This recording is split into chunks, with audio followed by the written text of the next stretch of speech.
Good morning, guys. So, today we are going to start with the first chapter under GS Mains Paper 2 series.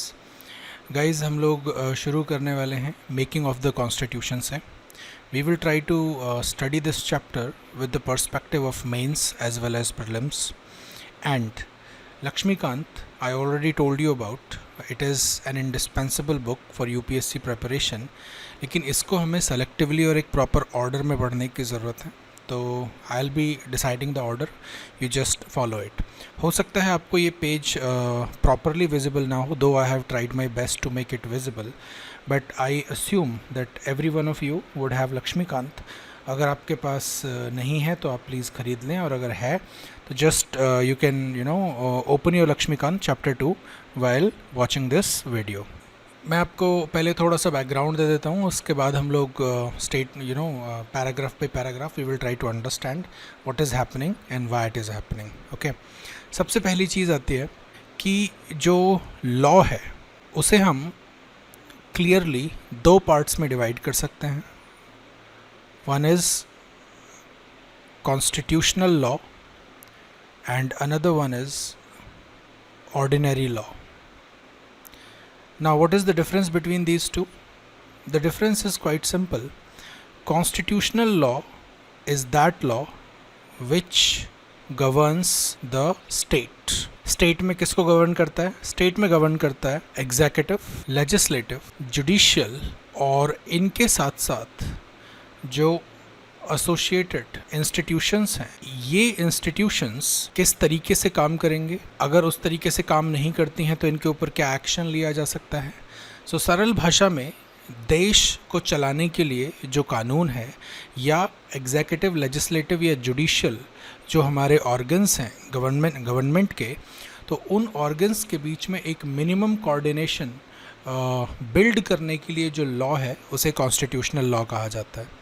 Ordinary law कौन सा होगा? Ordinary law वो law होता है जिसका use करके जो स्टेट है, स्टेट बोले तो गवर्नमेंट, जिसका यूज़ करके गवर्नमेंट देश में लॉ एंड ऑर्डर की जो सिचुएशन है वो मेंटेन करती है. Okay, so constitutional law governs the state and ordinary law is the law by which the state governs the people. These are the two broad categories of law. अब इसके ऊपर एक नेक्स्ट क्वेश्चन बेस्ड हो सकता है, या आपको mains में ज़रूरत पड़ सकती है. आपसे अगर पूछा जाए व्हाट इज़ द फंक्शन और what is the objective of a constitution, सिर्फ इंडिया के केस में ही नहीं, किसी भी कंट्री के केस में, तो आप एक जनरलाइज्ड आंसर लिख सकते हैं इस तरीके से. ये मैंने यहाँ पर इसके फंक्शंस लिखे हुए हैं क्वाइट सिंपल लैंग्वेज में. सबसे पहला फंक्शन है बेसिक रूल्स प्रोवाइड करना, जिससे कि जो गवर्नमेंट के वेरियस ऑर्गन्स हैं उनके बीच में एक कोऑर्डिनेशन हो सके और सोसाइटी को कनेक्ट किया जा सके गवर्नमेंट के साथ. So it is basically a bridge और a link between the society and different government organs. दूसरा, फंडामेंटल प्रिंसिपल्स ले आउट करना, जिनके थ्रू गवर्नमेंट में जो ऑर्गन्स वगैरह हैं वो बनाए जाएंगे, इंस्टीट्यूशंस बनाई जाएंगी.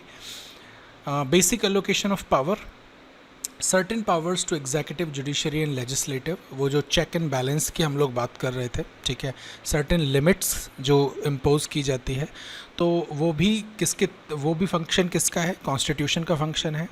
And then of course giving rights to the citizens and laying out their duties. Citizens के फंडामेंटल राइट्स, फंडामेंटल ड्यूटीज़ वो प्रोवाइड करना भी कॉन्स्टिट्यूशन का फंक्शन है. So these are the basic functions that you can use. ये content आप use कर सकते हैं as a fodder material to write your examination. Okay, so हम लोग डिस्कस करने वाले हैं अभी making of Indian constitution. But उससे पहले एक बार देखते हैं कि पूरे वर्ल्ड में जो फर्स्ट मॉडर्न कॉन्स्टिट्यूशन है वो कौन सा है. Obviously we are not going to go into the details, ठीक है. फर्स्ट मॉडर्न कॉन्स्टिट्यूशन कंसिडर किया जाता है यूएसए का कॉन्स्टिट्यूशन, जो कि 1789 में फाइनली बनकर तैयार हुआ था और रेटिफाई हुआ था. गाइज़, ये जो कॉन्स्टिट्यूशन है इसकी स्टोरी हम डिटेल में पढ़ेंगे, बिकॉज अमेरिकन कॉन्स्टिट्यूशन हमारे लिए इम्पॉर्टेंट है. बट अभी के लिए मैं आपको बेसिक्स बता देता हूँ कि अमेरिकन कॉन्स्टिट्यूशन को one of the most rigid constitutions in the world कहा जाता है। जब ये बनाया गया था तो उसमें इस टाइम पर केवल 7 आर्टिकल्स थे। अब सोचिए जब इंडियन कॉन्स्टिट्यूशन बनाया गया था तो इंडियन कॉन्स्टिट्यूशन में 395 आर्टिकल्स थे। Okay, so you can see the difference in size. So 7 articles थे और 1789 से लेकर अब तक लगभग 200 साल से ज़्यादा हो चुके हैं, 200 सवा 200 साल। इस कॉन्स्टिट्यूशन का जो अमेंडमेंट है it has been done only 27 times so far. और इन 27 बारों में से जो फर्स्ट 10 अमेंडमेंट्स हैं, please remember these things, first 10 amendments, इनको बिल ऑफ राइट्स कहा जाता है। इसके ऊपर statement based questions UPSC throw कर सकती है इवन इन प्रिलिमिनरी एग्ज़ाम। बाकी के जो अमेंडमेंट्स हैं उनको बिल ऑफ राइट्स में इंक्लूड नहीं किया जाता है। सिर्फ आपके जो 10 अमेंडमेंट्स हैं, फर्स्ट 10 अमेंडमेंट्स, उनको बिल ऑफ राइट्स में इंक्लूड किया जाता है। ओके, अब यहाँ पर एक चीज़ और वर्थ मेंशनिंग है कि आपने नाम सुना होगा, यूएसए में एक स्टेट है जिसका नाम है कनेक्टिकट। कनेक्टिकट को कॉन्स्टिट्यूशनल स्टेट ऑफ यूएसए कहा जाता है क्योंकि जो सबसे पहला रिटन कॉन्स्टिट्यूशन था वो कनेक्टिकट में लिखा गया था और उसका नाम था fundamental orders.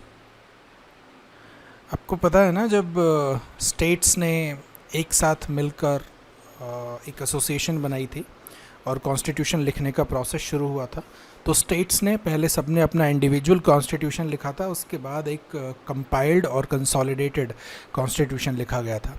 So the first state जिसने मॉडर्न कॉन्स्टिट्यूशन लिखा था अपने लिए वो था Connecticut. Just remember this information, okay. अभी एक और चीज़ आती है कि कॉन्स्टिट्यूशंस जो हैं वो आपने 2 टाइप के सुने होंगे। एक होते हैं आपके रिटन कॉन्स्टिट्यूशंस और दूसरे होते हैं आपके unwritten constitutions. Do you know what is the difference between these two? The difference is quite simple. सबसे पहला डिफरेंस जो हमें पता है वो तो ये है कि रिटन कॉन्स्टिट्यूशन लिखा हुआ होगा, अनरिटन कॉन्स्टिट्यूशन नहीं लिखा हुआ होगा, बट ऐसा नहीं है। एक्चुअली अनरिटन कॉन्स्टिट्यूशन एक you can say it is a misnomer. Unwritten constitution जैसी कोई चीज़ नहीं होती है। It is just that I will tell you, जैसे कि कुछ एक कंट्रीज़ हैं लाइक यूके, न्यूजीलैंड, यहाँ तक कि इज़राइल में भी आपको प्रॉपरली रिटन कॉन्स्टिट्यूशन नहीं मिलेगा।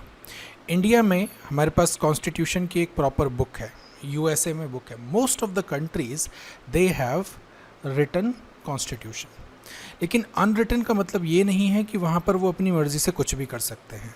यहाँ का जो कॉन्स्टिट्यूशन है वो बेसिकली इसकी जो गवर्नेंस है, इन कंट्रीज़ की जो गवर्नेंस है उसका फंडामेंटल पार्ट होता है। और ये जो रूल्स एंड रेगुलेशंस होते हैं ये लिखे हुए होते हैं in other forms, like court के जजमेंट्स। कोर्ट ने जो भी जजमेंट्स दिए हैं या कोई भी डिक्रीज़ अनाउंस की हैं, नॉट ओनली डिक्रीज़, अगर आप देखें तो जो रॉयल प्रेरोगेटिव्स होते हैं उनको भी वहाँ पर रिकॉर्ड किया जाता है। और वो रॉयल प्रेरोगेटिव्स किसका काम करते हैं? रिटन प्रेस्क्रिप्शन का काम करते हैं, जिसके हिसाब से देश को गवर्न करना है। इसके बाद अगर ट्रीटीज़ साइन हुई हैं तो वो भी सारी रिटन में साइन की गई हैं। तो ये सब एक फंडामेंटल रिटन डॉक्यूमेंट प्रोवाइड करती हैं जिसके थ्रू देश को गवर्न किया जाता है। सो ऐसा नहीं है कि ये जो अनरिटन कॉन्स्टिट्यूशन है वहाँ पर कोई भी चीज़ लिखी हुई नहीं है। लिखी हुई हैं, रूल्स एंड रेगुलेशंस लिखे हुए हैं, बस फ़र्क इतना है कि वो एक स्पेसिफिक किताब में लिखे हुए नहीं है, एक स्पेसिफिक बुक नहीं है इन सारे रूल्स एंड रेगुलेशंस की। तो इसलिए इनके लिए आजकल न्यू वर्ड्स यूज़ किए जाते हैं, रिटन एंड अनरिटन नहीं यूज़ किया जाता। In modern times we use word codified and uncodified to describe these two different categories. Codified का मतलब है जहाँ पर रूल्स रेगुलेशंस को किसी एक पर्टिकुलर बुक में लिखा गया है, जैसे इंडिया का कॉन्स्टिट्यूशन। और अनकोडिफाइड का मतलब है जहाँ पर वो किसी एक पर्टिकुलर बुक में नहीं है, but they are a result of growth. Okay, so अगर एक और डिफरेंस आप देखें तो जो रिटन कॉन्स्टिट्यूशन होता है वो कॉन्शियस ह्यूमन एफर्ट, स्पेलिंग में ठीक से नहीं लिख पा रहा हूँ, आप ठीक से लिखना, ठीक है, कॉन्शियस ह्यूमन एफर्ट की वजह से बनते हैं, जबकि अनरिटन कॉन्स्टिट्यूशन जो होते हैं वो ग्रोथ ऑफ सोसाइटी एंड वहाँ की जो फंडामेंटल प्रोसीडिंग्स हैं उन प्रोसीडिंग्स के अकॉर्डिंग बनते हैं। Okay, so now we can move on to the main chapter. अब हम वापस चलते हैं अपने चैप्टर की तरफ। चलिए, मेकिंग ऑफ द कॉन्स्टिट्यूशन। सबसे पहला टॉपिक है हमारे पास कॉन्स्टिट्यूएंट असेंबली को लेकर। सबसे पहले हमें समझना है कि कॉन्स्टिट्यूएंट असेंबली क्या होती है। किसी भी देश में कॉन्स्टिट्यूएंट असेंबली जो होगी वो होगी बॉडी ऑफ रिप्रेजेंटेटिव्स, जिसको रिस्पॉन्सिबिलिटी असाइन की जाती है कॉन्स्टिट्यूशन को बनाने की। कॉन्स्टिट्यूशन को बनाने से पहले बहुत सारी रिसर्च करनी होती है, लोगों से मिलना होता है, उनकी कंडीशन को समझना होता है। इसलिए जो कॉन्स्टिट्यूएंट असेंबली है वो एक कंपोजिट बॉडी है जिसके अंदर बहुत सारी कमिटीज़ बनाई जाती हैं। हर कमिटी का अपना एक अलग फंक्शन है। इन कमिटीज़ में से कुछ मेजर कमिटीज़ होंगी एंड कुछ माइनर कमिटीज़ होंगी। ऑफ कोर्स सबके हेड्स होंगे। जो माइनर कमिटीज़ हैं वो मेजर कमिटीज़ के जो हेड्स हैं उनको सॉर्ट ऑफ रिपोर्ट करती हैं। एक्सेप्शंस कुड बी देयर जहाँ पे वो सीधा प्रेसिडेंट को रिपोर्ट करें।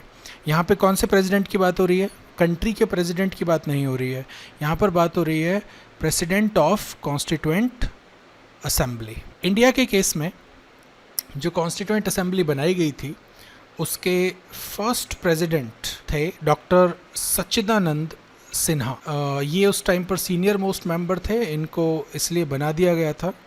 लेकिन अगले सेशन में प्रॉपर इलेक्शन के थ्रू रिप्रेजेंटेटिव वे में डॉक्टर राजेंद्र प्रसाद को ऑफिशियली प्रेसिडेंट चुना गया था कॉन्स्टिट्यूएंट असेंबली का। इंडिया के केस में जो कॉन्स्टिट्यूएंट असेंबली बनी थी उससे रिलेटेड कुछ इम्पॉर्टेंट फैक्ट्स हैं जो हमें यहाँ पर कंसिडर करने हैं। सबसे पहला फैक्ट है कि जो आइडिया ऑफ कॉन्स्टिट्यूएंट असेंबली था वो सबसे पहले एम.एन. रॉय ने फॉरवर्ड किया था। एम.एन. रॉय कौन थे? एम.एन. रॉय एक कम्युनिस्ट लीडर थे एंड इन्होंने इंडिया में जो फर्स्ट आप कह सकते हैं कम्युनिस्ट पार्टी ऑफ इंडिया है उसकी फाउंडेशन की थी। कम्युनिस्ट पार्टी ऑफ इंडिया सबसे पहले ताशकंद में बनाई गई थी 1920 में, और उसके बाद इंडिया में ये लगभग 1925 में बनाई गई थी। एंड दोनों ही केसेस में मानवेंद्र नाथ रॉय ने एक बहुत ही सिग्निफिकेंट रोल प्ले किया था। ऑलराइट, सो ये आइडिया था मानवेंद्र नाथ रॉय का इन 1934। स्टेटमेंट बेस्ड क्वेश्चन प्रीलिम्स के लिए हो सकता है। दूसरा फैक्ट यहाँ पर आता है कि 1935 में इंडियन नेशनल कांग्रेस ने कॉन्स्टिट्यूएंट असेंबली को अपनी ऑफिशियल डिमांड बना लिया था। गाइज, आपने हिस्ट्री थोड़ी बहुत पढ़ी है, यू ऑल नो कि ब्रिटिशर्स उस टाइम पर इंडिया में थे। British came to India in 1600, they went from India in 1947। I guess everybody of us knows about it. तो ये जो दौर है आप देखिए यहाँ पे 1934 से लेकर 1947 का जो दौर है, ये लास्ट के 12, 13, 14 साल जो भी हैं, ये इनमें काफ़ी सिग्निफिकेंट चेंजेस होने वाले हैं। पूरा का पूरा पॉलिटिकल जो फ्रंट है वो बदलने वाला है। बिकॉज़ 1939 में सेकेंड वर्ल्ड वॉर होगा, 1944 में सेकेंड वर्ल्ड वॉर ख़त्म होगा, और इस वर्ल्ड वॉर में यूके को, ब्रिटेन जो कि गवर्निंग कंट्री था इंडिया का, उसे एक्सट्रीम डैमेज हुआ था। एंड उस डैमेज की वजह से इंडिया पर उसका कंट्रोल बनाए रखना उतना फीजिबल नहीं था। तो यहाँ पर आपको स्ट्राइकिंगली डिफरेंट स्ट्रैटेजी देखने को मिलेगी अंग्रेज़ों की। वो किस तरीके से चीज़ों को हैंडल करते हैं उसके बारे में मे बी हम मॉडर्न इंडिया में पढ़ेंगे, नॉट राइट नाउ। बट कुछ चीज़ें जो रेलेवेंट होंगी हिस्ट्री की यहाँ पर, वो मैं आपको यहीं पर बता दूंगा सो that you can study it in integrated manner. Okay, तो पहला fact 1934 idea of constituent assembly रखा गया। दूसरा फैक्ट, इंडियन नेशनल कांग्रेस ने कॉन्स्टिट्यूएंट असेंबली को लेकर ऑफिशियल डिमांड बनाई कि हमें हमारी कॉन्स्टिट्यूएंट असेंबली चाहिए। 1938 में जवाहरलाल नेहरू ने पूरी आईएनसी के बिहाफ पर कहा था कि हमें कॉन्स्टिट्यूएंट असेंबली चाहिए, और वो भी बिना एक्सटर्नल इंटरफेरेंस के, राइट। और हम कॉन्स्टिट्यूएंट असेंबली इलेक्ट करेंगे on the basis of UAF, universal adult franchise. क्या इनमें से कुछ होने वाला था? Of course not. ना तो असेंबली की अभी परमिशन मिली है, और ये जो यूनिवर्सल एडल्ट फ्रेंचाइजी है ये तो भूल ही जाओ। ओके, फाइनली हुआ ये था। Okay, let me tell you the background little bit. थोड़ा बहुत बैकग्राउंड बताता हूँ so that you can understand. Okay, let me give you some information about the background. Short में बताता हूँ। अंग्रेज़ों ने on the basis of recommendations of Simon commission, क्या था अभी सोचने की ज़रूरत नहीं है, we will talk about it later. Simon commission की रिकमेंडेशंस के बेसिस पर and RTC round table conferences के डिस्कशंस के बेसिस पर एक एक्ट पास किया था 1935 में, जिसे कहा जाता है गवर्नमेंट ऑफ इंडिया एक्ट। इस एक्ट को आप मिनी प्री इंडिपेंडेंस कॉन्स्टिट्यूशन का नाम भी दे सकते हैं, बिकॉज इस एक्ट से यू कैन से कि लगभग 60 to 70% कंटेंट उठाकर इंडियन कॉन्स्टिट्यूशन में डाला गया था बाय इनकॉर्पोरेटिंग और after incorporating certain relevant changes. Now इसी एक्ट के अकॉर्डिंग इंडिया में 1935 के गवर्नमेंट ऑफ इंडिया एक्ट के अकॉर्डिंग इंडिया में 1937 में इलेक्शंस हुए थे, जिन्हें कहा जाता है फर्स्ट जनरल इलेक्शंस।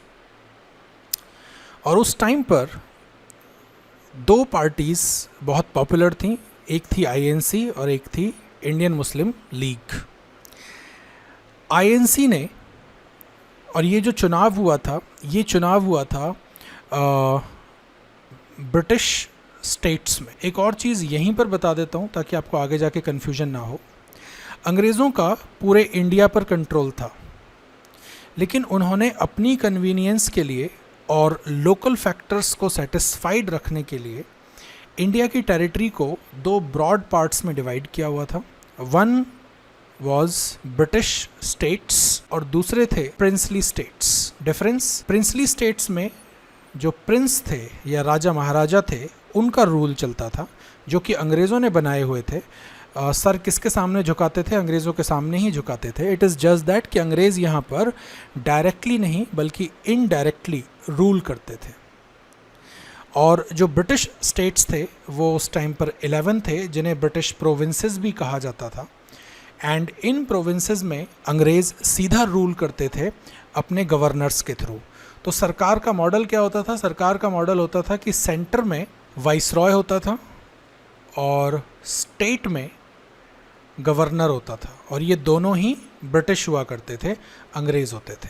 ओके, अभी 1937 में ये जो स्टेट है, या आप इनको अगर प्रोविंसेस बुलाएंगे, तो इन प्रोविंसेस में इलेक्शंस किए गए थे। ये जो फर्स्ट जनरल इलेक्शन था ये प्रोविंशियल इलेक्शन था। 11 प्रोविंसेस हैं, 11 प्रोविंसेस में सरकार बननी थी, और इन 11 में से 8 प्रोविंसेस में 7+1 8 प्रोविंसेस में आईएनसी ने सरकार बनाई। कैसे बनाई वो जब फर्स्ट जनरल इलेक्शन डिस्कस करेंगे, बाद में देखेंगे कहाँ कोलिशन किया, कैसे किया। Right now you just need to see कि 8 प्रोविंसेस में आईएनसी की सरकार थी, और आईएनसी ने अपना जो लीडर चुना था, इंटरिम लीडर, वो थे आपके जवाहरलाल नेहरू साहब। ऑलराइट, तो ऑलरेडी इन 8 प्रोविंसेस में कांग्रेस की सरकार चल रही थी, आईएनसी की सरकार चल रही थी। अब 1939 में हुआ ये कि वर्ल्ड वॉर 2 अनाउंस हो गया, शुरू हो गया, और इंडिया का उस टाइम पर वाइसरॉय था लॉर्ड लिनलिथ गाओ। प्लीज़ रिमेंबर दिस नेम, ठीक है, LIN, लिनलिथ गाओ। लिनलिथ गाओ ने इंडिया को बिना कंसल्ट किए, या फिर आप कह सकते हैं जो मेजॉरिटी गवर्नमेंट थी आईएनसी की, उसको बिना कंसल्ट किए इंडिया को एज अ पार्टी अनाउंस कर दिया था वर्ल्ड वॉर में। उन्होंने कहा कि India is fighting on behalf of Britain, जबकि इंडिया की लीडरशिप से बात ही नहीं हुई थी। So this thing actually offended Jawaharlal Nehru and INC, and they said कि yes we are ready to support you, but उसके लिए हमें क्या चाहिए, we need some promises from you. So Jawaharlal Nehru ने कुछ कंडीशंस रखी वर्ल्ड वॉर 2 में सपोर्ट करने के लिए, और पहली कंडीशन थी कि जवाहरलाल नेहरू ने कहा कि मुझे अभी इमीडिएट कंसिडरेबल पावर ट्रांसफ़र चाहिए। इट मीन्स हम वो लड़ाई नहीं लड़ सकते हैं जिसमें हमारे रिसोर्सेज हमारे कंट्रोल में नहीं हैं। दूसरा, जैसे ही वर्ल्ड वॉर 2 ख़त्म होगा आप हमें कंप्लीट इंडिपेंडेंस देंगे। इस चीज़ को लेकर जो लिनलिथ गाओ था उसका एक ही रिस्पॉन्स था, and he said get lost.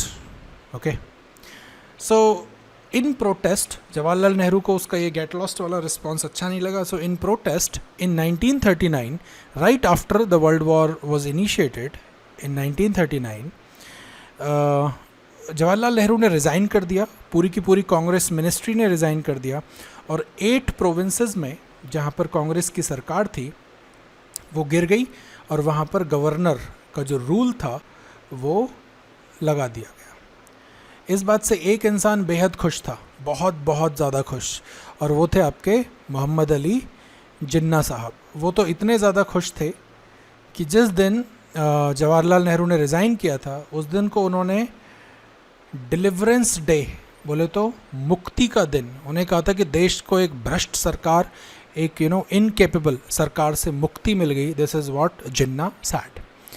Okay, अब दिक्कत क्या हुई? दिक्कत ये हुई कि 1940 आते आते अंग्रेज़ों की हालत ख़राब हो गई, बिकॉज़ हिटलर ने उनको चारों तरफ से मारा था, एंड एशिया में हिटलर का एडवांसमेंट ऑलरेडी स्ट्रॉन्ग चल रहा था। उधर रशिया की हालत काफ़ी ख़राब थी। यूएसए ने अभी तक पार्टिसिपेट किया ही नहीं है, यूएसए वेट कर रहा है पर्ल हार्बर पे अटैक होने का। वर्ल्ड वॉर 2 में ज़्यादा डिटेल में डिस्कस करेंगे, अभी के लिए आप सिर्फ ये मान लीजिए कि यूके जो था या ब्रिटेन जो था वो फंस गया था जर्मनी के साथ, और उसे इंडिया की हेल्प की डेस्परेटली ज़रूरत थी, एटलीस्ट इंडियन सब कॉन्टिनेंट में।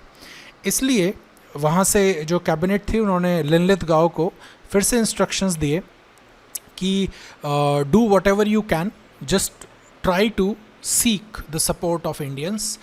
और यहाँ पर अगेन आईएनसी के पास लिनलिथ गाओ एक प्रपोज़ल लेकर आया था जिसका नाम था ऑगस्ट ऑफ़र। ऑगस्ट ऑफ़र में आप ये कह सकते हैं कि कुछ चीज़ों को घुमा फिरा के करने की कोशिश की गई थी, जैसे कि एक दो पॉइंट्स बता देता हूँ आपको इसमें, बाकी आप घर से पढ़ सकते हैं। पहली चीज़ ये थी कि कॉन्स्टिट्यूएंट असेंबली की जो डिमांड है उसको प्रिंसिपली एक्सेप्ट कर लिया गया था। उन्होंने कहा कि yes you guys need a constituent assembly and आपको मिलेगी, लेकिन कब मिलेगी? आफ्टर वॉर मिलेगी। दूसरा जो यहाँ पर प्रॉमिस किया गया था वो था डोमिनियन स्टेटस का प्रॉमिस। अब आपने हिस्ट्री नहीं पढ़ी है इसलिए मैं आपसे ज़्यादा उम्मीद भी नहीं कर रहा हूँ, लेकिन डोमिनियन स्टेटस की जो डिमांड थी ना वो इंडिया ने 1929 में डिस्पोज कर दी थी। 1929 में लाहौर सेशन हुआ था कांग्रेस का, और उस लाहौर सेशन में एक रेजोल्यूशन लिया गया था जिसे कहा गया था कंप्लीट इंडिपेंडेंस। तो जो चीज़ हम 1929 में ख़त्म कर चुके हैं कि हमें चाहिए ही नहीं because it is a dead door nail, उसको प्रॉमिस किया जा रहा है अगस्त ऑफर में। And they were just trying to oblige the INC. सो आईएनसी इस ऑफ़र को क्या कर देती है? रिजेक्ट कर देगी, offer was rejected. At the same time जो इंडियन मुस्लिम लीग थी वो भी इस ऑफ़र को रिजेक्ट करेगी, क्योंकि मुस्लिम लीग को 1940 तक भूत सवार हो गया था. पाकिस्तान रेजोल्यूशन उन्होंने पास किया था. कभी पूछा जाए व्हाट इज़ पाकिस्तान रेजोल्यूशन तो आपके पास आंसर होना चाहिए कि पाकिस्तान रेजोल्यूशन में जिन्ना ने ऑफिशियली अलग देश बनाने की मांग रखी थी और इस मांग को लेकर जिन्ना अड़ गया था. सो अगस्त ऑफर फेल हो गया. सो कॉन्स्टिट्यूएंट असेंबली से रिलेटेड क्या है? कॉन्स्टिट्यूएंट असेंबली से रिलेटेड ये है कि इसमें फॉर द फर्स्ट टाइम अंग्रेज़ों ने इंडिया की कॉन्स्टिट्यूएंट असेंबली की जो नीड थी उसको एक्सेप्ट किया था, बट इसके ऊपर कोई एक्शन नहीं लिया गया था because the plan was never incorporated. Of 1940 was more और लेस पॉइंटलेस, फ्रूटलेस था, इसका कोई आउटकम नहीं निकला. 1942 आते आते अंग्रेज़ों की हालत और ज़्यादा ख़राब थी. And this time the British were extremely desperate and they sent Stafford Cripps to India. और Stafford Cripps जब आया था तो उस प्लान को कहा जाता है या उस मिशन को कहा जाता है Cripps mission. Okay, Cripps mission हमारे एग्ज़ाम के लिए इम्पॉर्टेंट है बट वो हिस्ट्री के अंडर आता है, तो उसके जो एस्पेक्ट्स हैं वो हम हिस्ट्री के अंडर पढ़ेंगे, not right now because it will consume a lot of time and you will be of track. Okay, तो इन शॉर्ट जस्ट ये याद रखना कि क्रिप्स मिशन भी अपने ऑब्जेक्टिव में फेल हो गया था. हाँ, एंड फाइनली वर्ल्ड वॉर 2 जब 1946 में एंड हुआ, आई मीन ऑफिशियली तो 1945 में ख़त्म हो गया था, लेकिन इंडिया के लिए जो चेंजेस इनकॉर्पोरेट होने शुरू हुए थे वो 1946 से शुरू हुए थे. इस टाइम पर एक प्लान बनाया गया था जिसको कहा जाता है कैबिनेट मिशन प्लान. इसके बारे में ऑलरेडी मैं डिस्कस कर चुका हूँ कैबिनेट मिशन प्लान के बारे में, जब मैंने फर्स्ट पेपर की एनालिसिस की थी फर्स्ट पार्ट में. तो जो फर्स्ट क्वेश्चन था वो क्रिप्स मिशन कैबिनेट मिशन से ही रिलेटेड था, कैबिनेट मिशन प्लान से. तो आप इसको एक बार खुद से देख लीजिएगा. कैबिनेट मिशन प्लान में ऑफिशियली इंडिया की जो कॉन्स्टिट्यूएंट असेंबली की बनाने की नीड थी उसको एक्सेप्ट किया गया और परमिशन ग्रांट की गई. तो कॉन्स्टिट्यूएंट असेंबली बनाने की जो फर्स्ट टाइम डिमांड को एक्सेप्ट किया गया था वो अगस्त ऑफर में किया गया था, लेकिन फाइनल जो एक्सेप्टेंस मिली या जिसके बाद कॉन्स्टिट्यूएंट असेंबली बनाई गई वो कैबिनेट मिशन प्लान 1946 के थ्रू बनाई गई थी. ओके, अब क्वेश्चन रेज होता है कि इंडिया ने तो सपोर्ट किया नहीं, वर्ल्ड वॉर यूके जीता कैसे? यूके एक्चुअली नहीं जीता था, it was one by US and Russia. सबसे ज़्यादा जो डैमेज हुआ था वर्ल्ड वॉर 2 में वो जर्मनी को तो ऑफकोर्स हुआ था क्योंकि वो हारने वाली पार्टी थी, लेकिन जीतने वाली पार्टीज़ में फ्रांस, ब्रिटेन एंड रशिया तीनों को एक्सट्रीमली हाई डैमेजेस उठाने पड़े थे. ओके, अब देखिए ये जो कॉन्स्टिट्यूएंट असेंबली है इसकी कॉम्पोजिशन हमें देखनी है. एग्जामिनेशन पर्सपेक्टिव से देखा जाए तो कॉम्पोजिशन इम्पॉर्टेंट नहीं है, बस कुछ चीज़ें आपको यहाँ पर ध्यान रखनी है. ये कैरेक्टरिस्टिक फीचर्स होने वाले हैं हमारी कॉन्स्टिट्यूएंट असेंबली के. पहली चीज़ कि इसमें जब सबसे पहले डिसाइड किया गया था तो कैबिनेट मिशन प्लान के थ्रू इंडिया को यूनाइटेड रखने की कोशिश की गई थी एंड शुरू में इंडियन मुस्लिम लीग और आईएनसी ने इस प्लान को एक्सेप्ट कर लिया था. तो जो कॉन्स्टिट्यूएंट असेंबली बनाई जानी थी वो एक जॉइंट कॉन्स्टिट्यूएंट असेंबली थी जिसमें India as well as Pakistan की जो टेरिटरीज़ हैं वो शामिल थे. दूसरा, इसमें 389 मेंबर्स को शॉर्टलिस्ट किया गया था, कि जो चुनाव होगा, जो इलेक्शन होगा वो 389 मेंबर्स के लिए किया जाएगा. सो कॉन्स्टिट्यूएंट असेंबली की ओरिजिनल स्ट्रेंथ कितनी होने वाली थी? 389. ये काउंट आप याद रख सकते हैं, आंसर लिखने के दौरान आपको ये काउंट काम आएगा. इस 389 में से 296 कैंडिडेट्स ये ब्रिटिश प्रोविंसेस से लिए जाने थे. आई already told you about British provinces. 4 candidates जो कमिश्नर्स प्रोविंसेस थे. कमिश्नर्स प्रोविंसेस क्या थे आप घर से एक बार फाइंड आउट करने की कोशिश करना, ठीक है, it's your homework, otherwise we will talk about it in history. 4 candidates commissioners provinces से थे एंड 93 कैंडिडेट्स प्रिंसली स्टेट्स से लिए जाने थे. Princely states I already told you. Okay, पहली प्रॉब्लम ये आई कि ये जो प्रिंसली स्टेट्स थे इन्होंने पार्टिसिपेट करने से मना कर दिया। इन्होंने कहा कि हम अपने कैंडिडेट्स नहीं देंगे, नहीं भेजेंगे।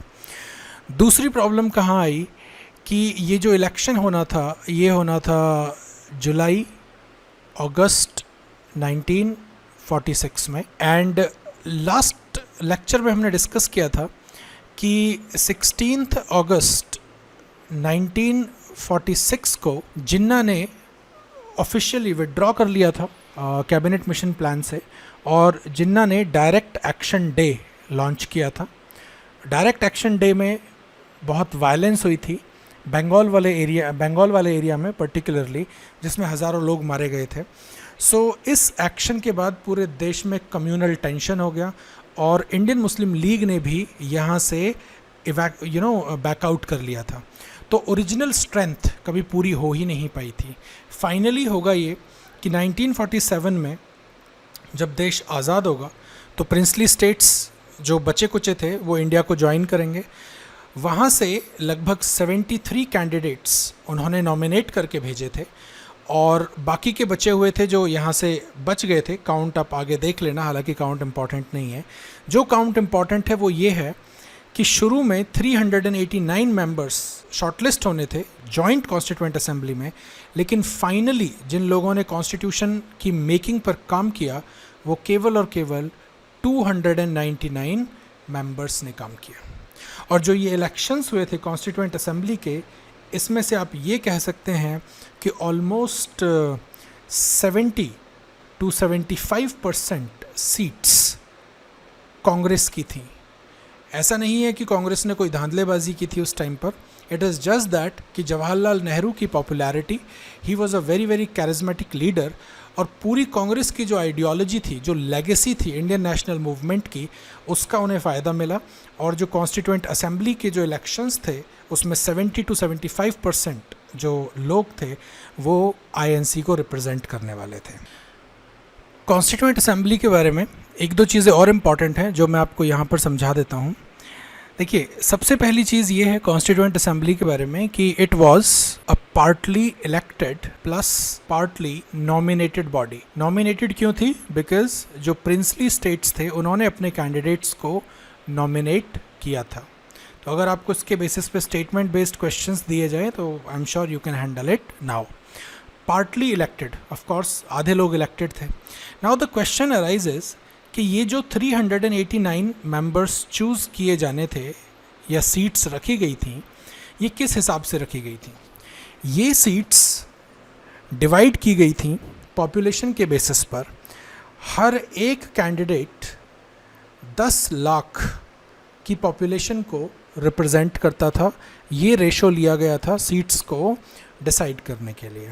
ओके, तो इसके बेसिस पे आप डेफिनेटली उस टाइम पर इंडिया और पाकिस्तान की जो जॉइंट पॉपुलेशन थी वो डिसाइड कर सकते हैं। आप इसमें 10 लाख की मल्टीप्लाई कर दीजिए। Okay, now the question is कि क्या इन सीट्स में कम्युनल इलेक्टोरेट यूज़ किया गया था? Communal electorate, the answer is yes. In seats को 3 कैटेगरीज में डिवाइड किया गया था। एक मुस्लिम्स के लिए रिजर्व्ड थे, सिखों के लिए रिजर्व्ड थे, और तीसरी कैटेगरी थी जनरल पॉपुलेशन की, जिसमें सभी कैटेगरीज आती थी। हिंदू एंड उनसे रिलेटेड जितनी भी कास्ट थी या बाकी के जो लोग थे वो सब इसमें आते थे। तो ब्रॉड कैटेगराइजेशन जो किया गया था वो किया गया था Hindu, not Hindu, like general, Sikh and Muslim communities में, और उनको उनकी पॉपुलेशन के बेसिस पर सीट्स अलॉट की गई थी।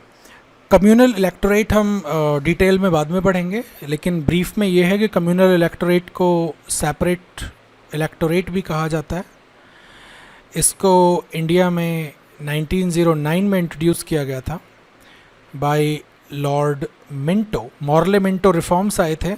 मॉर्ले उस टाइम पर इंडिया का एसओएस था, मिंटो इंडिया का वाइसरॉय था। ठीक है, बाकी डिटेल्स हम बाद में पढ़ेंगे, बट एक चीज़ याद रखना कि मिंटो को भारत में, इंडिया में सेपरेट इलेक्टोरेट या कम्युनल इलेक्टोरेट का फादर कहा जाता है, जनक कहा जाता है। Just remember this. ठीक है, ओके।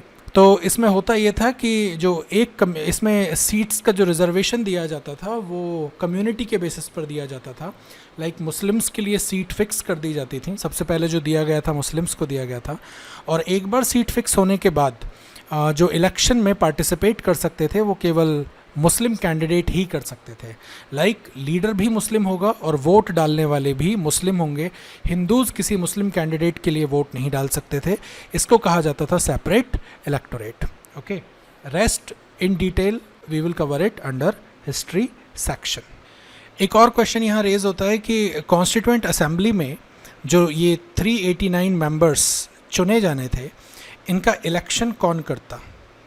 सो 389 में से एक चीज़ तो क्लियर हो गई कि 296 ब्रिटिश प्रोविंसेस से आने थे और जो 93 थे वो प्रिंसली स्टेट्स से आने थे।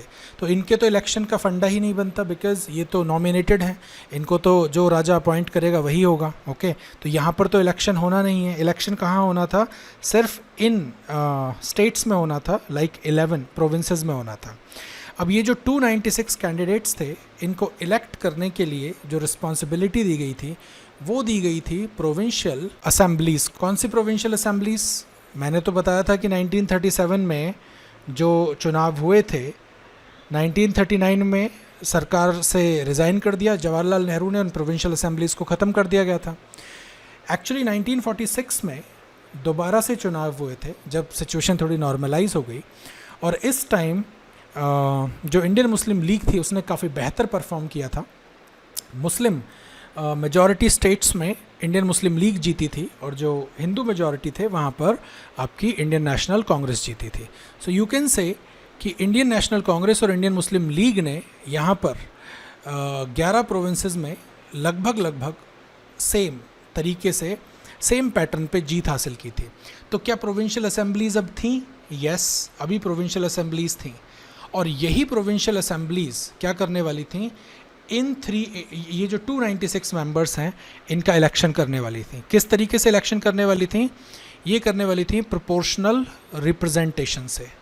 गाइज, होमवर्क में पढ़ना what is proportional representation. Okay, because if I start telling it now the video would go over 1 hour. ये जो प्रोविंशियल असेंबलीज़ थी, इवन ये प्रोविंशियल असेंबलीज़ डायरेक्टली इलेक्टेड नहीं थी। ये प्रोविंशियल असेंबलीज़ रिस्ट्रिक्टेड फ्रेंचाइजी पर इलेक्टेड थी। रिस्ट्रिक्टेड फ्रेंचाइजी का मतलब होता है कि सभी लोगों को वोटिंग राइट्स नहीं दिए जाते हैं।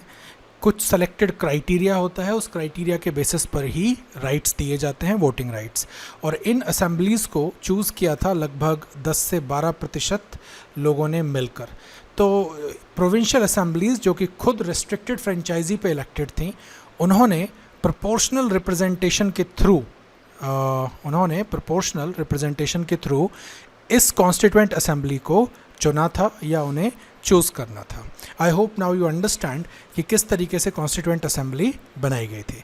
रिस्पॉन्सिबिलिटी क्या थी कॉन्स्टिट्यूएंट असेंबली की? I had already told you. इसमें उन्हें इंडिया के लिए कॉन्स्टिट्यूशन तैयार करना था।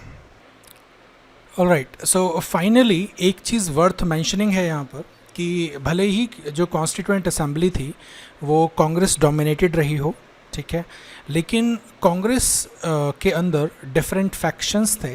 Congress was represented more or less equally by Hindus, Muslims, Sikhs, Parsis, Anglo-Indians, Indian Christians, SCs, STs and all। तो इसलिए यहाँ पर ये नहीं कह सकते कि ये जो कॉन्स्टिट्यूएंट असेंबली थी ये किसी एक पर्टिकुलर कम्युनिटी से डोमिनेटेड थी, ठीक है। सबका रिप्रेजेंटेशन यहाँ पर आपको देखने को मिलेगा।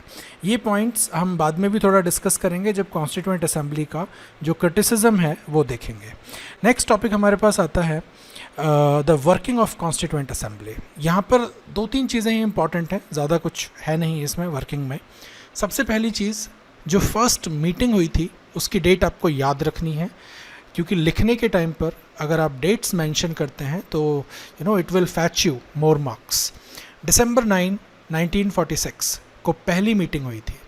पहली मीटिंग में as I already told you कि डॉक्टर सच्चिदानंद सिन्हा जो कि ओल्डेस्ट मेंबर थे उनको टेम्परेरी प्रेसिडेंट बनाया गया था।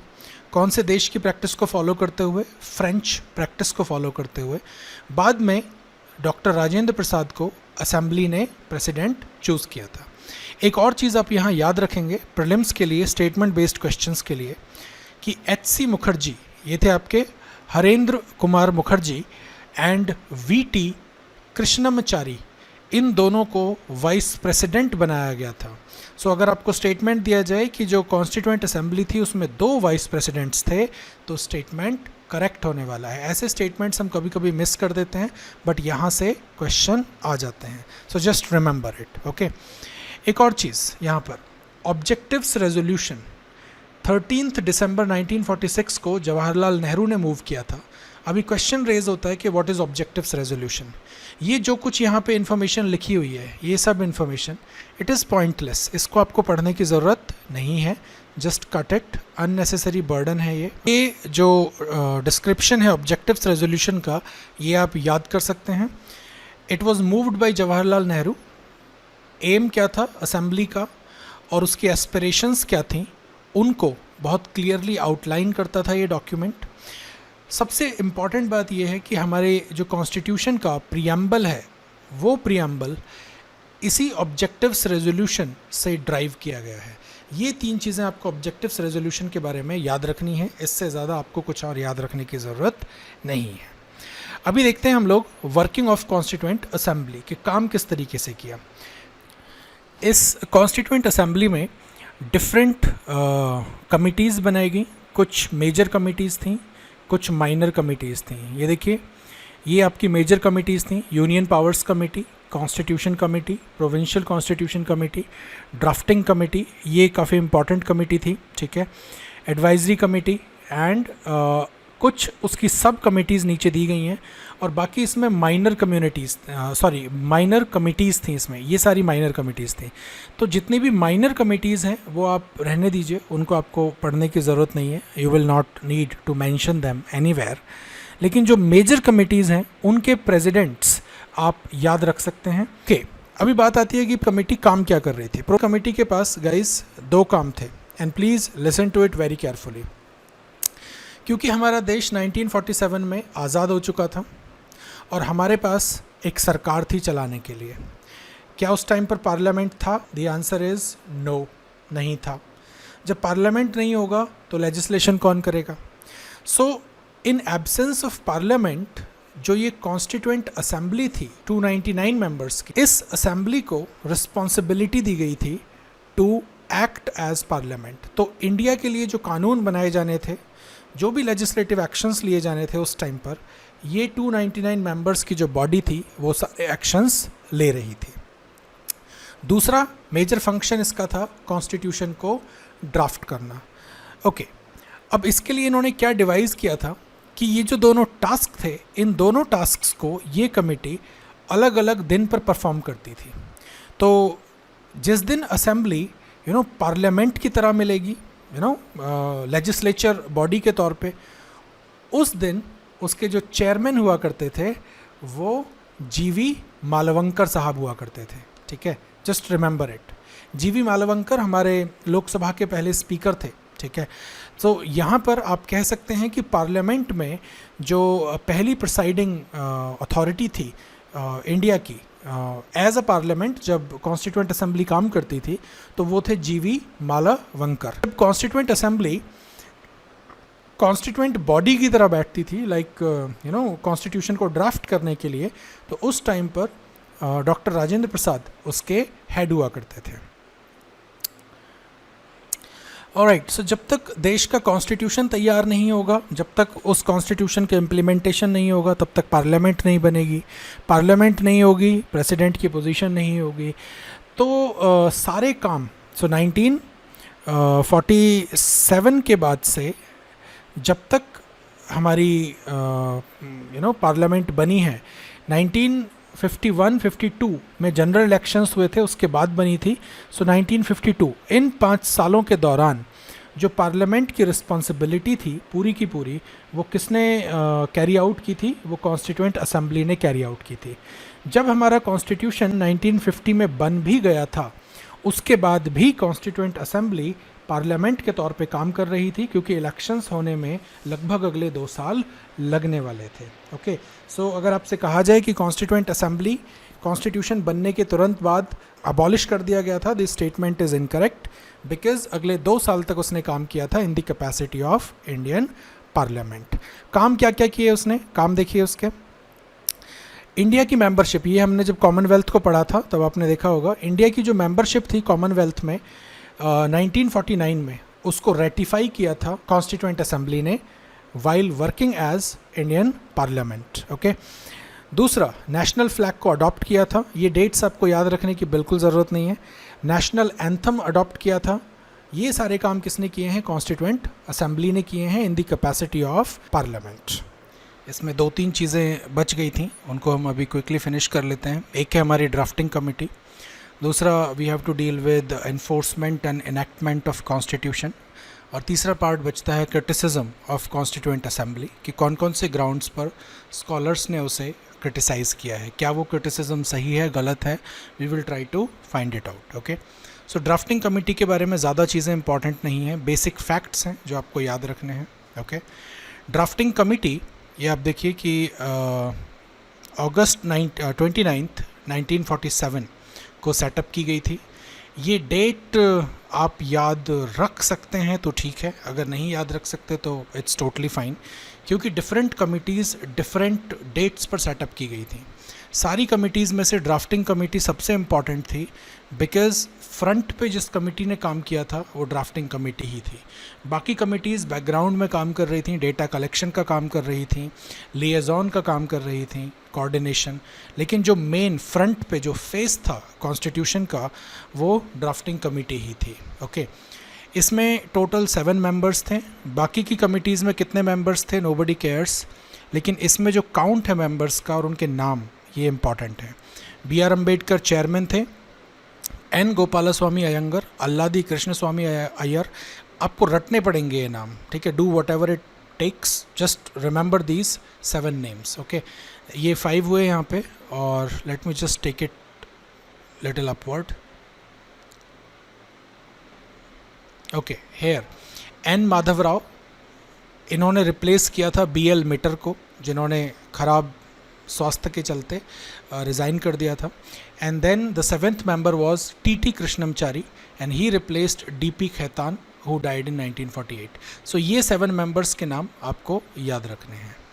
एक और चीज़ आपको याद रखनी है कि जो ड्राफ्टिंग कमेटी है, उसने अपना जो फर्स्ट ड्राफ्ट तैयार किया था, या जो पब्लिश किया था, वो फैब 98 में पब्लिश किया था।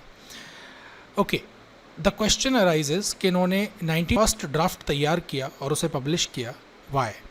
बिकॉज इंडियन कॉन्स्टिट्यूशन को बनाने के लिए जो कॉन्स्टिट्यूएंट असेंबली थी, उस कॉन्स्टिट्यूएंट असेंबली का चुनाव लोगों द्वारा डायरेक्टली नहीं किया गया था, वी ऑल नो दैट। तो लोगों का पार्टिसिपेशन इंश्योर करने के लिए कि देश की जनता क्या फील करती है या उसके सजेशंस क्या हैं, ठीक है, उस चीज़ के लिए इन्होंने ये जो कॉन्स्टिट्यूशन का ड्राफ्ट था, इसको पब्लिकली पब्लिश किया था, और उसके बाद 8 महीने का टाइम दिया गया था लोगों को अपने सजेशंस, अपने सुझाव भेजने के लिए।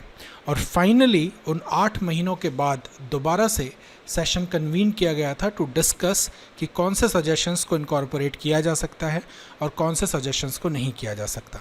तो ये जो 8 मंथ्स का टाइम था, ये आप कह सकते हैं कि कॉन्स्टिट्यूएंट असेंबली की तरफ से या ड्राफ्टिंग कमेटी की तरफ से एक एफर्ट था to make the process of making of Indian Constitution more democratic in most appropriate way possible. उस टाइम पर डायरेक्ट इलेक्शंस करवाना, सभी लोगों को वोटिंग राइट्स देना was not possible at all, because देश की लगभग 86% पॉपुलेशन उस टाइम पर इलिटरेट थी, जिनको पढ़ाई लिखाई का ज्ञान नहीं था। उन्हें डेमोक्रेटिक प्रोसेस के बारे में समझाने में सालों लग जाते, बहुत ज़्यादा फोर्स को मोबिलाइज़ करना पड़ता, बहुत सारे लोगों को मोबिलाइज़ करना पड़ता, तब जाकर वो चीज़ पॉसिबल होती। So what constituent assembly did was the next best thing possible.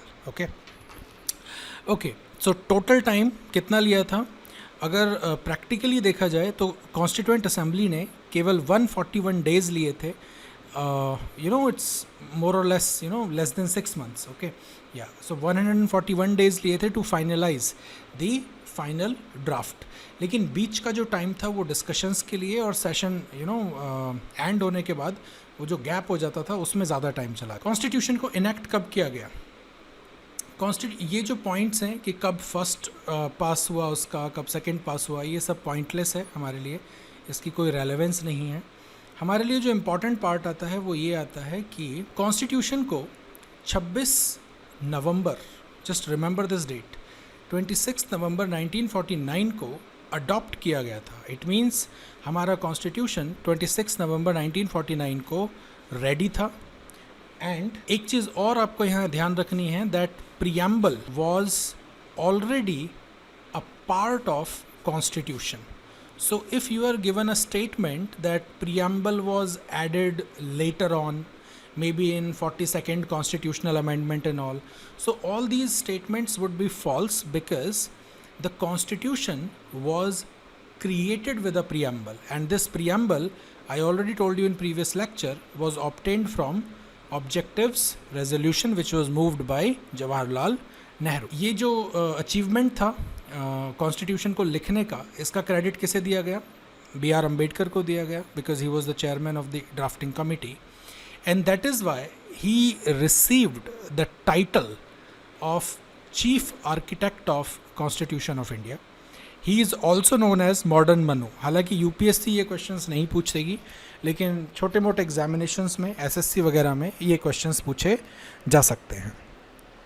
अभी बात करते हैं एनफोर्समेंट की. गाइज, कॉन्स्टिट्यूशन को 2 पार्ट्स में एनफोर्स किया गया था.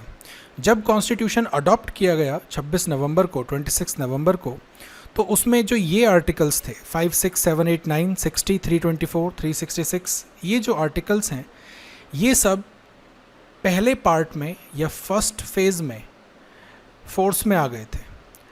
इसको कहा जाता है कॉन्स्टिट्यूशन का माइनर पार्ट. ओके, जो कॉन्स्टिट्यूशन का मेजर पार्ट है उस पार्ट को हमने 26 जनवरी, यू विल सी हेयर, 26 जनवरी 1950 को इम्प्लीमेंट किया था. So constitution was, you can say, enforced in 2 parts.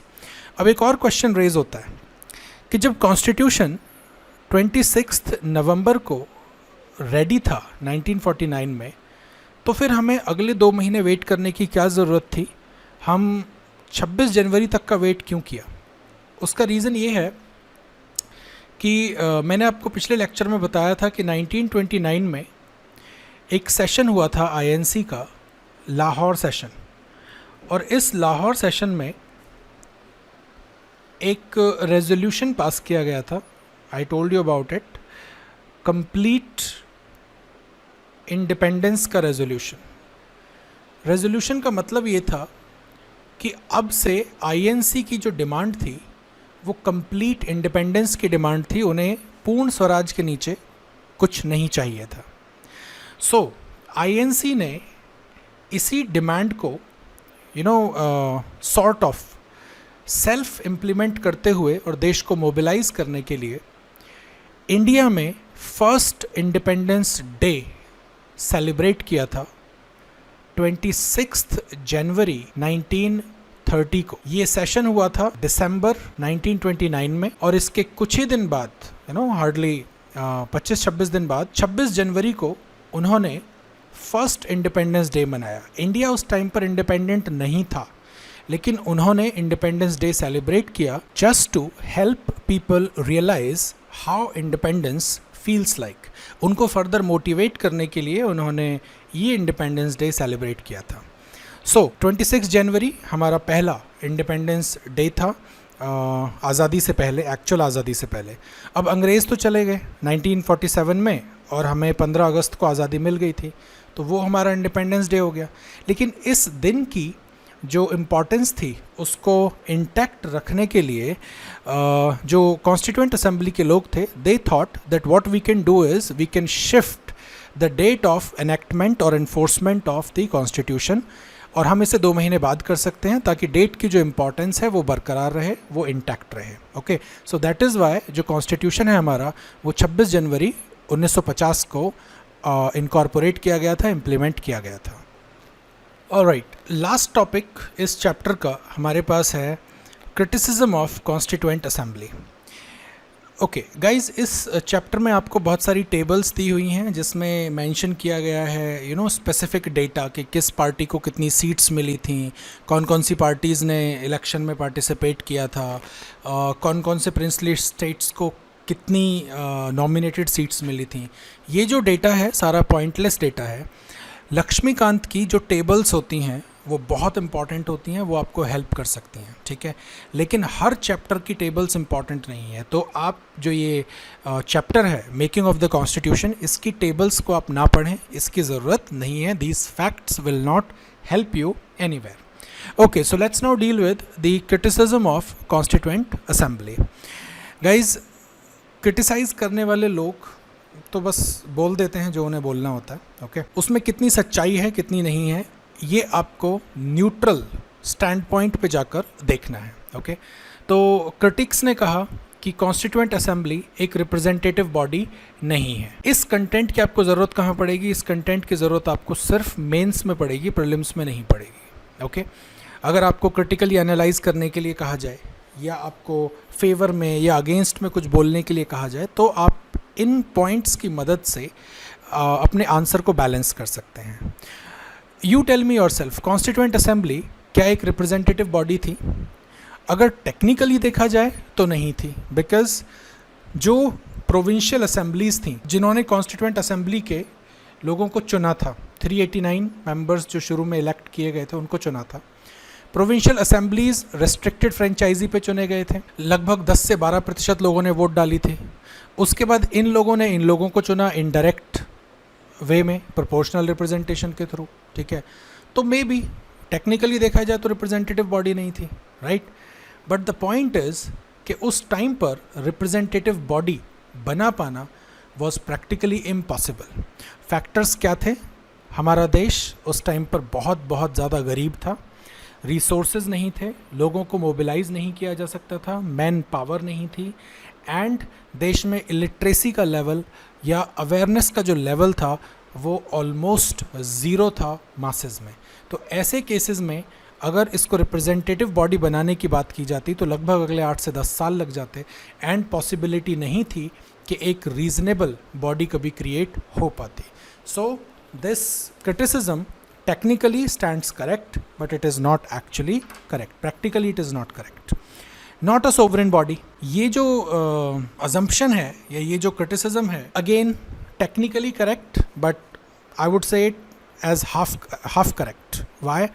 Because जब constituent assembly बनाई गई तो obvious सी बात है अंग्रेज़ों ने permission दी थी तो उनका थोड़ा बहुत intervention तो रहेगा। लेकिन 1947 के बाद से अंग्रेज़ों का इस असेंबली में कोई इंटरवेंशन नहीं था, और जो मेजर चीज़ें की गई हैं यहाँ तक कि 1949 आते आते, ठीक है, जितने भी अंग्रेज़ी एक्ट्स थे सभी को रिपील कर दिया गया था। सिर्फ एक एक्ट को छोड़ा गया था और वो था ये वाला एक्ट जिसे कहते हैं the abolition of privy council jurisdiction, okay. बाकी सबको रिपील कर दिया गया था। प्रिवी काउंसिल क्या थी? I guess you already know about it. अगर आपको नहीं पता है तो just Google about it. If still you don't understand then message me, I will explain it separately, okay. चलिए, तो ये जो क्रिटिसिज्म है ये भी फुल्ली वैलिड क्रिटिसिज्म नहीं है।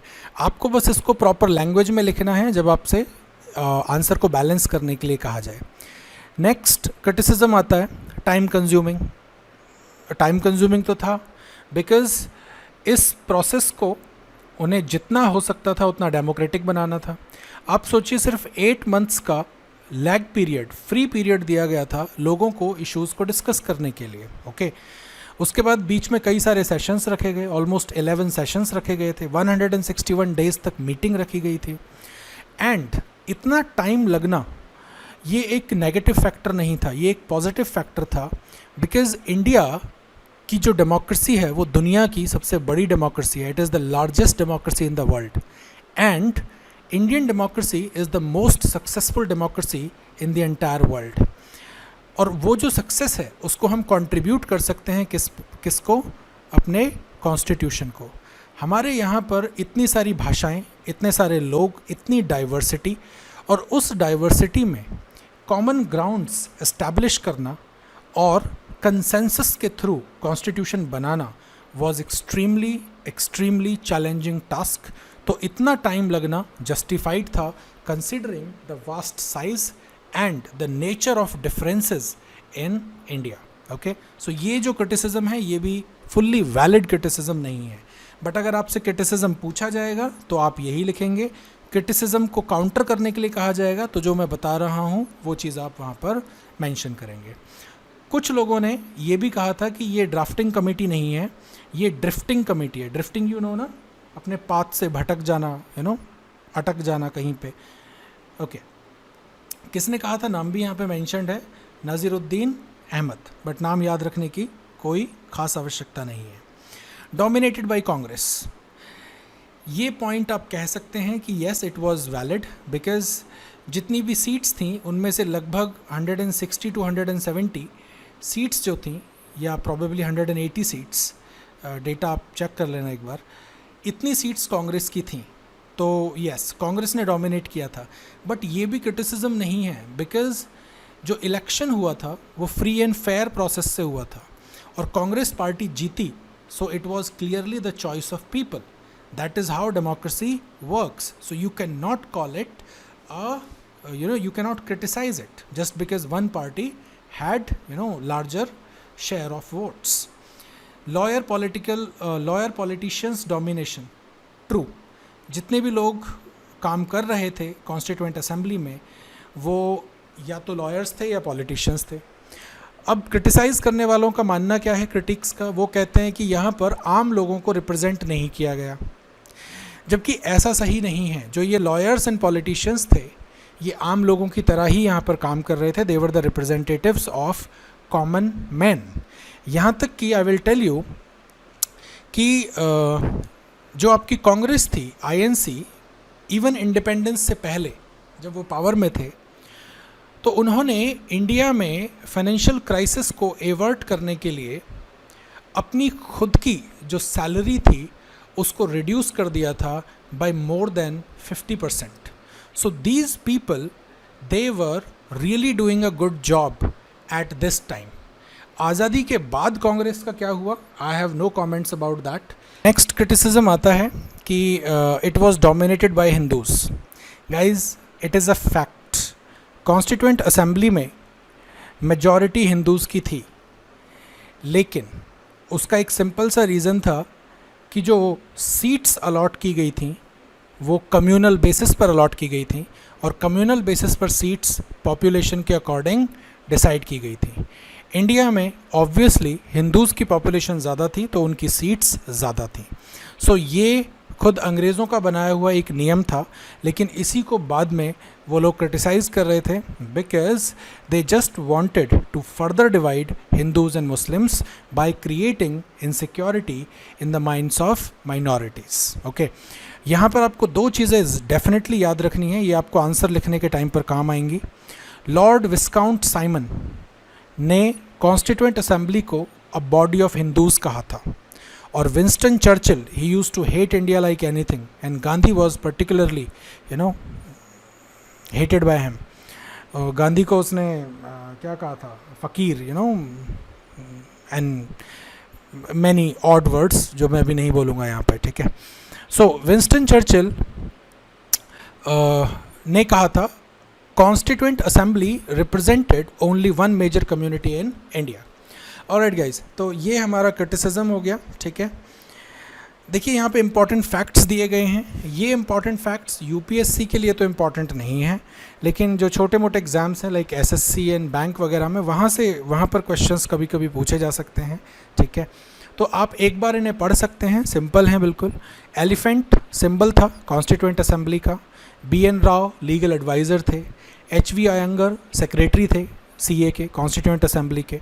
SN मुखर्जी, ये सब आप पढ़ सकते हैं यहाँ पे। कैलीग्राफर, हाथ से लिखा गया था, ये जो कॉन्स्टिट्यूशन था ये हाथ से लिखा गया था। और प्रेम बिहारी नारायण रायज़ादा जो थे वो इसके मेन कैलीग्राफर थे। Calligrapher, I guess you understand what is calligraphy, the art of beautiful hand writing, it is called calligraphy. अब आप इसमें देखेंगे ये सब फैक्ट्स हैं, बेकार के फैक्ट्स हैं, कोई याद रखने की ज़रूरत नहीं है, यूपीएससी के लिए पॉइंटलेस है। ये जो डेटा है यहाँ पर, जो टेबल्स आपको दी हुई हैं, no need to remember it, okay. आप अगर चाहें तो एक बार इन पॉलिटिकल पार्टीज़ पे नज़र डाल सकते हैं, आपको एटलीस्ट आइडिया रहेगा कि उस टाइम पर इंडियन मुस्लिम लीग और आईएनसी के अलावा कौन कौन सी पार्टीज़ एग्जिस्ट करती थी। Unionist party, unionist Muslims, scheduled caste, कृषक प्रजा पार्टी, शेड्यूल्ड कास्ट फेडरेशन। तो एक बार आप बस ये ब्रीफली देख सकते हैं, स्किमिंग कर सकते हैं, इसके अलावा nothing else is required. Your chapter is done, okay. Next we are going to deal with the salient features of Indian Constitution. Alright guys, thank you so much.